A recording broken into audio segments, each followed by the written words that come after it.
Hello, আমি পায়েল। আজকে একটু কাজ ছিল, সেই জন্য শ্রীরামপুরের দিকে গেছিলাম, হাওড়ার দিক দিয়ে। এখন হাওড়ায় এত জ্যাম হচ্ছে না, যাওয়াটাও খুব প্যাথেটিক।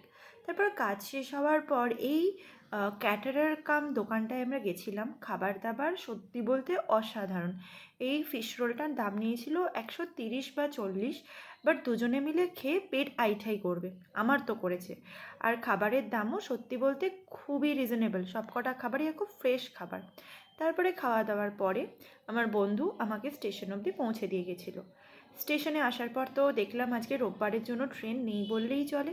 যদিও একটা ট্রেন পেলাম, তারপর বাড়ি আসতে বেশ কিছুটা সময় লেগে গেছিলো। তারপর আসার পর এদের ফ্যামিলিকে দেখলাম। মাঝখান থেকে দেখলাম এই হুলোটা এদের ডিস্টার্ব করতে আসছে। যাই হোক, আমি আর আলাদা করে ডিস্টার্ব করলাম না। ওরা দেখলাম নিশ্চিন্তে ঘুমাচ্ছে। তারই মাঝে মায়ের জন্য নিয়ে চলে এসেছিলাম দুটো রোল আর দুটো ফিশ রোল ওই দোকানটা থেকেই। এত বড় বড় সাইজ, মা না খেয়ে শেষ করতে পারেনি একটা গোটা, মা অর্ধেক রেখে দিয়েছে। আজকের মতো এখানেই শেষ, টাটা।